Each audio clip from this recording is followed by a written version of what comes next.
Happy New Year. This is the first episode of 2025, and Krysten Peek and we are going to share our thoughts from the Jordan Holiday Classic, a big-time high school tournament in New York City, and Kristen was there. She called all the games, so she's going to give us the scoop on some of the top prospects from future NBA drafts.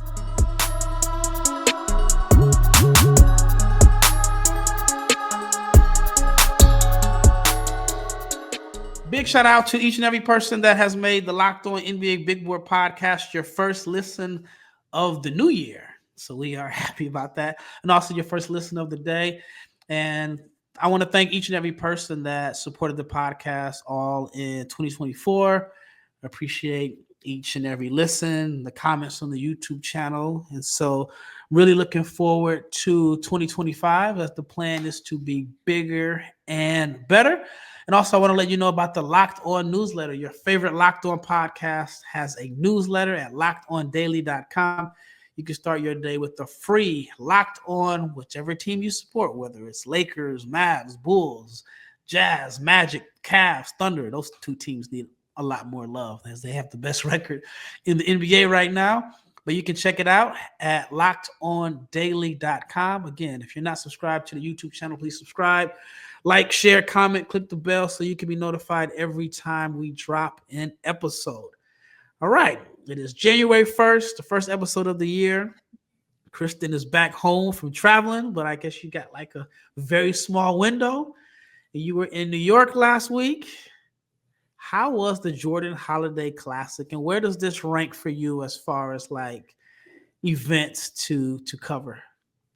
It was really, really good. I showed up, and first and foremost, I was like, what is the weather going to be like? How, and the weather was fantastic. The venue at Baroque College was fantastic.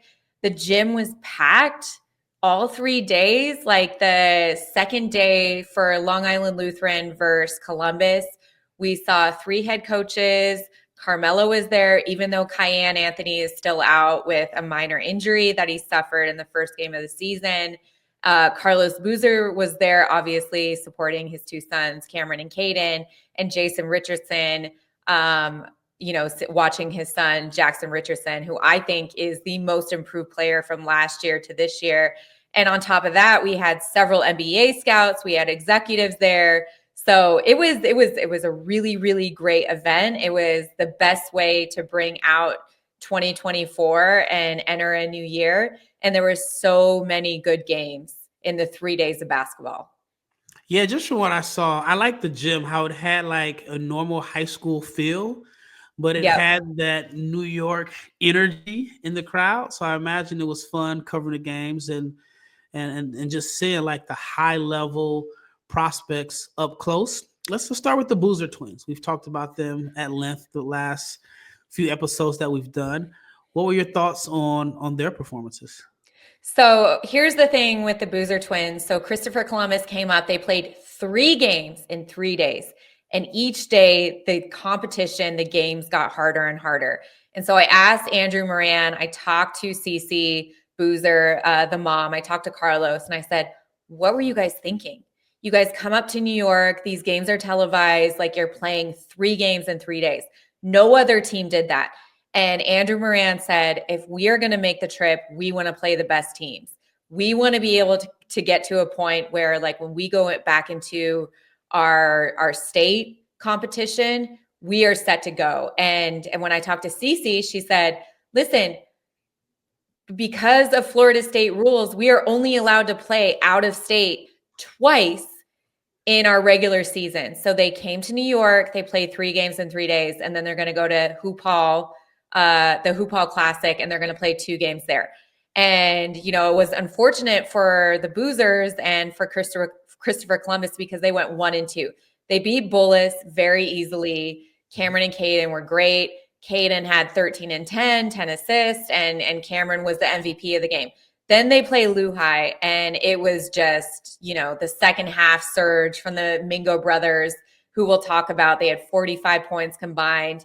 Nigel James was amazing. And then they lose again the next day. So to Link Academy. So it was an unfortunate performance as a team, but what we saw from the Boozers and what we see from them coming in next year and taking over Cooper Flagg's position for Cameron Boozer, he's going to be an instant impact guy. And when you bring your twin brother, who is a facilitator, who's averaging over 7 assists per game for the season, led the EYBL in assists, over 6.5 assists.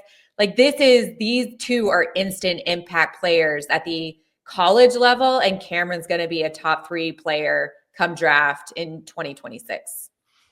Yeah, I agree. We're talking about the Boozer twins, Cameron and Caden Boozer. They are going to Duke next year. I felt like I saw them at the Duke Virginia Tech game yesterday. I feel like when they panned the crowd, that I thought I saw one of the brothers and the mom. They could be there. Grandma has a house now in Durham. So that's an easy place. And also Andrew Moran told me after this trip to New York, he was giving his players 5 days off. So if they want to go to Duke and they want to take in a game, great. Like you probably did see them for sure. I mean, how many games or days off between City of Palms and the Jordan Classic? Like, I feel like it was literally 3 days. They won City of Palms, and then they had Christmas Eve, Christmas Day, and then the day after, and then the next day was a travel day, and then they played 3 games in a row. So this was a long stretch. And, we're talking about the Boozer twins who have won at every single juncture of their career. Peach Jam, 3 years in a row, 3 straight titles, 2 gold medals with Team USA, where Cameron Boozer was the MVP at the U17s. And then they roll into City of Palms. They win City of Palms for the first time. Like, these guys know how to win. And so to see them go 1-2 in New York was very, very unusual. And I remember this moment, Rafael, and I won't forget it. Like, there was this turning moment in the Lehigh game where Andrew Moran gets a technical foul. And first Cameron comes over, and Cameron he's very stoic. He's very, composed, a shy kid.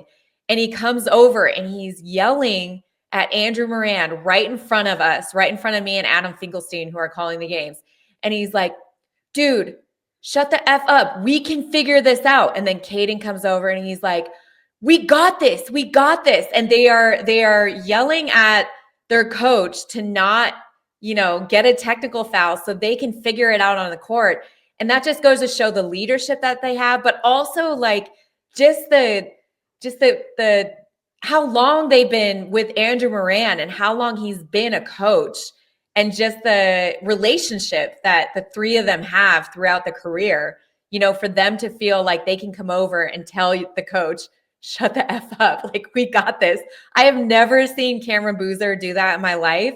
And I loved that leadership quality, just kind of like trying to take control of the team and take control of the game. What's interesting about that, if it's the wrong kid, that's not considered leadership. He's considered right. Head. Like, yeah. He yelled at the coach. I have a question for you, and it's related to the NBA draft. I've had some people in our comments, on the YouTube comments, when we talked about Cameron Boozer, and they are saying that they don't know if he's going to be as good in the NBA because he's not athletic. He doesn't have the first step. And then I started to see that, I guess in one of the games, he struggled a little bit when he had to face some athleticism. What are your thoughts on that? Well, I mean, for those that are listening on the podcast, she rolled her eyes, so she doesn't.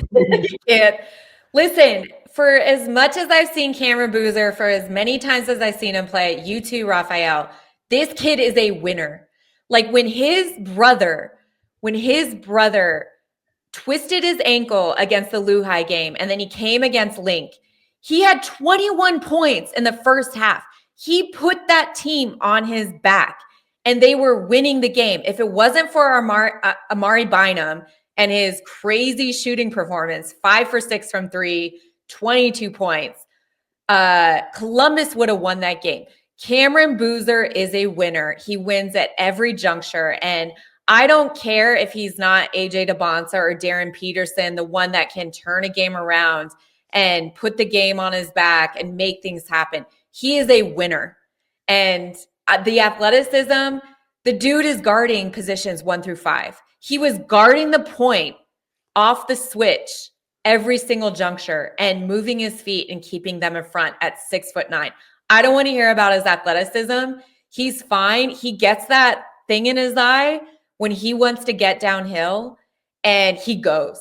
And he goes and he finishes through contact, and he is an and one master. And I think he is going to be a great pro. Is he going to be the generational whatever? I don't want to put that on him.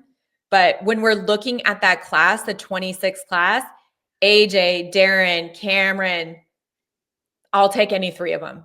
I just think that we're throwing the word generational, not we, but generational has been thrown around too loosely. A couple years ago. And honestly, and I think Wemby's a generational talent. I think that's it. Yeah, I was about to say, who's the next one? I was like, that's it. That is it. All right, up next, we're going to talk a little bit more about the Mingo Brothers. I feel like they stole the show at the Jordan Holiday Classic. This episode is brought to you by Rocket RX. If you are ready to boost your confidence and take control in the bedroom, Rocket RX has the solution. Imagine feeling more prepared and performing at your best, and Rocket RX makes it simple and stress-free. Rocket RX offers FDA-approved treatments for erectile dysfunction at a lower cost than the branded alternatives. No more uncomfortable doctor visits or pharmacy trips. Everything is delivered right to your door. It is also in discreet and plain packaging. And with Rocket RX, you'll get trusted care from a real U.S. clinical team. All you have to do is complete a quick 100% online consultation, and you can get your free prescription today. So visit rocketrx.com to get started. It only takes a couple of minutes. And right now, our listeners can get 40% off their first order when they use the code LOCKEDONNBA. That's rocketrx.com, code LOCKEDONNBA for $40 off your first order. Terms and conditions apply. Rocket RX, better sex made simple. All right, second segment. I want to talk about the Mingo Brothers. I followed the Holiday Classic. I saw some of it on the NBA app, but on Twitter, all I kept seeing was the Mingo Brothers, the Mingo Brothers, the Mingo Brothers. You were there, obviously. You called the games. What was it about their performance that had social media at such a buzz? Okay, well, let me set the scene. So Long Island Lutheran was playing Columbus. Long Island Lutheran just had lost to Link Academy in Vegas. I called the game by 20 plus points, right? They beat Sierra Canyon, 5 days before by 12 points or whatever it was without Kyan Anthony. Kyan Anthony is still sidelined. He's been sidelined since the first game. The team is citing a contusion on the upper leg and a sore back. He took a very, very hard fall. And I don't think this is, rest management or whatever anybody wants to call it. Like the hard was very, very false. So I think this is very just precautionary for Kyan. But the Mingo brothers have been incredible. And Caden Mingo is heading to Penn State. He's the highest rated recruit to ever land at Penn State. Mike Rhodes showed up, the head coach, Mike Rhodes showed up to the game. He was sitting courtside, and his little brother, Dylan Mingo, who is an inch taller, a bigger prospect in the junior class. And the two of them combined for 45 points in the win over Columbus. And it was Caden Mingo leading the charge. He could not miss from three in the third quarter.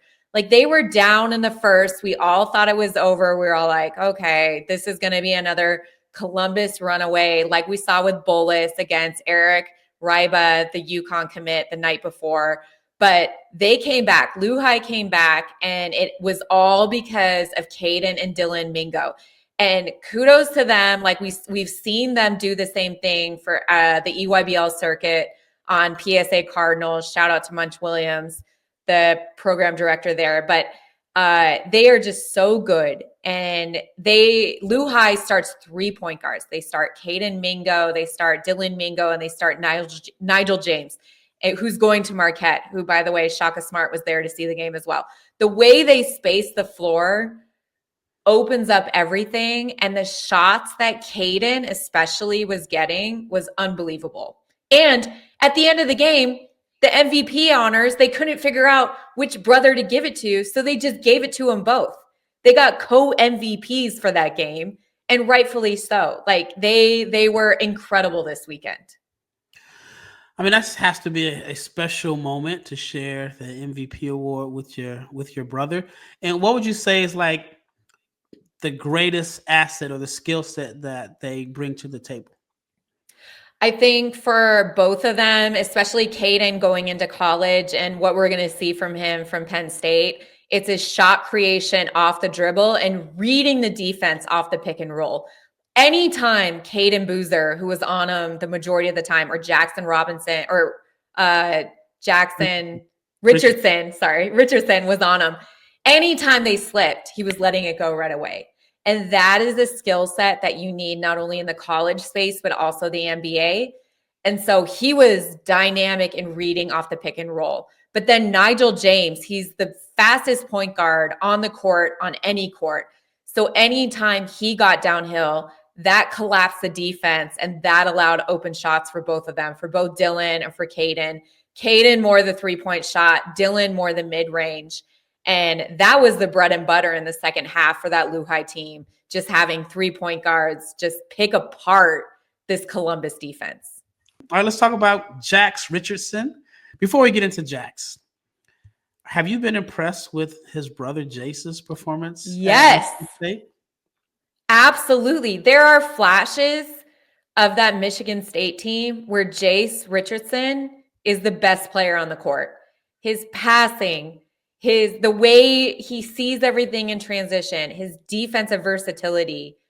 We saw glimpses of it in high school. Remember, he had that injury between his sophomore and junior year that kept him off the court. So we didn't get a lot of chances to scout him. But his senior year at Columbus was incredible. Him playing alongside Caden and the two of them being this dynamic backcourt, was incredible to see. He has really impressed me. And I think he's going to surprise a lot of people come draft time. I mean, if he doesn't, I definitely think he's going to test the waters. If he decides to come back, like that's only going to help him. But when we look at his brother, Jax, he's a little bit taller. He's a little bit longer. He has his dad's bounce. He had the two best dunks the entire weekend. It was a putback dunk in the Bullis game, and then this transition dunk where he went off 2 feet, windmilled it. He always is crashing the boards every chance he gets. But what has been most impressive to me for Jax Richardson is his three-point jump shot. It's coming along. He hit a couple threes at the corner threes, and he's stepping into those shots confidently. So if he becomes that three-way scorer and that two-way player, remember, he's got the length to guard the perimeter. He's always guarding the best player on the team. He has the bounce. He's crashing the boards offensively and defensively every time. He is by far the most improved player that I've seen from last year to now. What has been like the biggest improvement? Is it just the shooting or just it's overall? The shot selection, the confidence. We all know that he's athletic, that he can dunk, but the defensive versatility, turning that into easy offense, and his rebounding, especially along the cast of characters that he's with Columbus. Like, he's playing with a lot of good players. Yeah. And he's finding ways to impact the game, whether that's on the defensive end or, scoring 18 points at the rim, getting easy putbacks or whatever. Like, I think he's figuring it out, and you can never, ever, we look at legacy kids all the time. He has the keys to the car, and he has everything that he can to be that, next great player in his class. Yep. So he's class of 2026. If you had to guess, where do you see him being ranked after the performance? Well, obviously, there's, the whole summer ahead, but just based off of the improvements that he's made this year, do you think he could end up being a top 25 recruit, top 20? Yeah, sure. Top 20, top 25, top 15. I don't know. I don't do rankings, but I like what I'm seeing. And I like that. And I know NBA scouts watching him, they like to see the growth.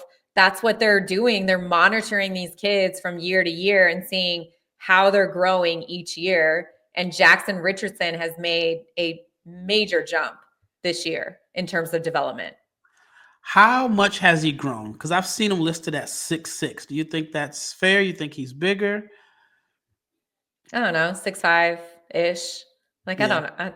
You know me, I'm a spot check. Like I know what 6 feet looks like, but Yeah. 6'4" to 6'6", whatever. Do I think he's 6'7"? No, but like he is so long. It wouldn't surprise me if he grew into like 6'6" or whatever. But Yeah. I mean, he's still got another year of high school, so he yeah. could end up being 6'7". All right, up next, we're going to talk about Jordan Smith Jr., Amare Bynum, and Ryan Hampton. I have a question for you, the listener. Did Rocket Money ever help you find a subscription that you forgot that you were paying? I know it has happened to me. There's been a couple of subscriptions that I totally forgot that I was paying. And when I got the Rocket Money app, it helped remind me that I was paying for these subscriptions. And I was very quick to cancel them. And Rocket Money is like having a personal assistant for your finances. It is a personal finance app that helps you find and cancel your unwanted subscriptions. It monitors your spending and it helps you lower your bills so you can grow your savings. For example, I just got a notification that told me that I spent the most money at Chick-fil-A in December. And that's just how good Rocket Money is as far as tracking your spending. And it also can help you save money. It has helped users save a total of $500 million in canceled subscriptions, saving them up to $740 a year when you use the app's premium features. So you can cancel your unwanted subscriptions and reach your financial goals faster with Rocket Money. Go to rocketmoney.com/locked-on today. That's rocketmoney.com/locked on. All right, another player that you wanted to talk about was Jordan Smith Jr. Like, paint the picture of Jordan's performance. Listen.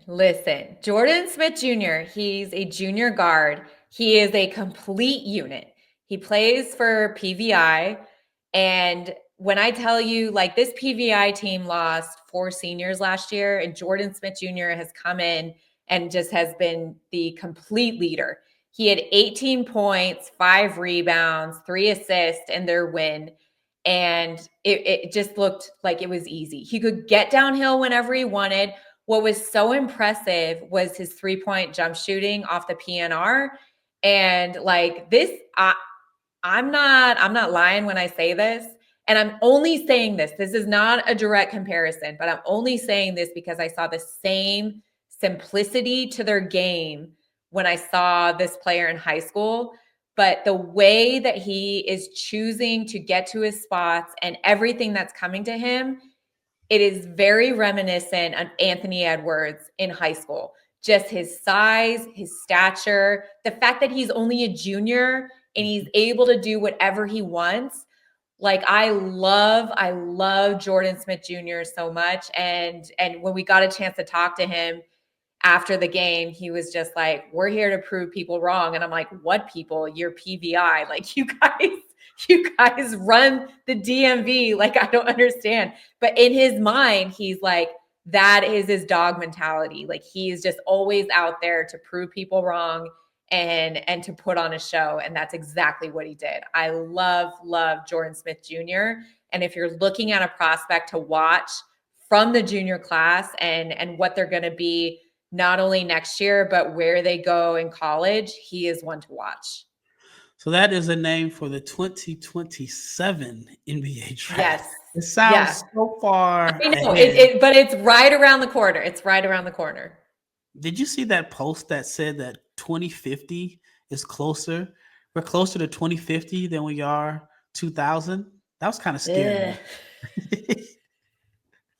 That was kind of scared me. So you're saying, well, you didn't make a comparison, but you said there's some areas of his game that is reminiscent to Anthony Edwards. Can you dig a little deeper into that as far as just like his upside and his style of play? His upside is he already has the stature and the build. Like he has the broad shoulders. He's able to get downhill. He's so athletic in that first step. And the fact that like he can play the lead guard, but he's also happy playing off the ball is only going to make him more enticing or available as a two-way player in the NBA. I don't know where he's going to go to college. I think he could pick and choose wherever he wanted. He has offers from everywhere. Georgetown is a fun school that has been getting in the mix that seems to think that they are very, high in the mix with Jordan Smith Jr. But he's one of my favorite players. And I say this and to paint the picture, anytime he comes to USA basketball, anytime he's anywhere in the gym, he's going up against bigger and bigger names, and he's always just competing at a high level. And that is what stands out to NBA scouts. Like I talked to NBA scouts, they're like, "Oh, who'd you like on night one?" I said Jordan Smith Jr. was everything. Like he was great. And they're like, "We love Jordan Smith." Like they are already all in. And so it just depends on his development. And the fact that he is another year and a half in high school and he already looks like he's able to contribute to a college program and help them win right now is only positive news for anybody that lands him and for NBA scouts that are tracking his development moving forward. I would actually like to see him go to Georgetown. I want to see the schools, whether it's Georgetown or Maryland, just be able to keep a lot of the local DMV kids in the area. I mean, just dating back to Kevin Durant went to Texas, Michael Beasley went to Kansas State. I think that if those two schools were able to keep a lot of that homegrown talent in state, I mean, they'd have a powerhouse. I mean, I guess you can say the same thing for Georgia Tech and maybe even like SMU in a sense, but I think it would be good for college basketball if Georgetown is back on the map like they were in the 80s when I was a little kid, and then Iverson kind of brought them back for a little while. But I want to switch to Amare Bynum, a player that I'm a little biased towards because I'm from Omaha, Nebraska, and his dad, Omar, went to college with my brother at Iowa State. Whoa. So I'm familiar with the dad. I actually saw him at an EYBL game, I guess it was last summer. So I've been, kind of tracking this kid from afar. So shout out to my hometown of Omaha, Nebraska. And I was keeping track and I saw that Amare Bynum. I mean, he was already on the map, but from everything I've heard is he had a phenomenal performance. He had himself a game, Rafael. Like I can't even describe like what we saw from Amare, and he was the MVP of the game and he came off, and it's so funny. My mom was watching the game and she's like, "Oh, I like this kid that's heading to Ohio State. Like he's so nice." And he was so just happy. He was so happy just to like be talking to me. And it was Bobby C who was calling the play-by-play. But when we look at Amare Bynum, and the Ohio State coaching staff has to be thrilled about what they saw from him. He had 22 points. He was a dream in the pick and pop, nailing deep threes. He was 5 for 6 from 3-point range. And I said, "Amare, you're not known for your 3-point jumper. Where did that come from?" And he goes, "Oh, I know, right?" Like that, he just had like it. He just got hot. And we see this turnaround so many times, Rafael, especially for seniors, when they get the hot hand, they get the confidence, especially in big games against Columbus. Like this is a game where Kristen could not get anything going. Nobody else could get anything going. They had 1 assist the entire half. And Columbus was led by Cameron Boozer. He had 21 in the first half. Caden was, trying to get things going because he twisted his ankle, didn't start the game, was trying to play through pain. This was the 3rd game in 3 days for Columbus. So you saw Cameron Boozer trying to put the team on his back, like we've seen him do so many times. And Amare Bynum's like, "I got this. I'll take this over." He was incredible. He hit everything. NBA threes, pick and pop, and one master. Like it was such an impressive performance. Like I have never seen him play so well, and I was so happy for the game he had. Yeah, plays for Link Academy. Describe to the audience what type of player Ohio State is getting next year. Hard nose, big body, big inside out. Like I said, he's a mid-range master, but we saw him just kind of take his game to the next level, extend to the 3-point shot, pick and pop, nailing deep threes. Like I said, he was 5 for 6 from 3. Like he just did everything. So if he can continue to build that, and we'll see him in Phoenix, I will call 2 of his games in Phoenix starting tomorrow. Like we'll see if he can build on that, because Link Academy is so good at producing pros and so good at preparing these players for the next level. I mean, if this is just the start and the iceberg of what Amare Bynum can be, Ohio State has to be thrilled about what they're getting next year. Yeah, his dad was a really good high school player. Like I mentioned, he played at Iowa State. And the next player I want to talk about, his dad played at SMU. He has an older brother, RJ Hampton, who was the first round pick. I'm familiar with Ryan. I mean, I've seen him in the gym since he was a little kid. I mean, I remember, I guess it was 2020 when RJ and Jalen Wilson used to work out together, and Ryan would just be there in the gym. And it's crazy, like 4 years doesn't seem like a long time, but 4 years when you go from like 11 to 15 is significant. And so I just remember him being just like a little kid that was rebounding, and now just seeing how he's developed. I think that he is going to be really good. He was at I forgot the name of the school in Oklahoma, just transferred back home to Dynamic Prep. And what are your thoughts on Ryan Hampton? He's only a sophomore, if I'm not mistaken. He's only a sophomore, and you look at this Dynamic Prep team, and it's Jaden Toombs, Jermaine O'Neal Jr., who are both headed to SMU. They are the leaders. And then they have Marcus Spears Jr., they have Ryan Hampton as sophomores, and they come off the bench. And when they enter the game, you are just seeing the budding potential for both Ryan and Marcus Spears Jr.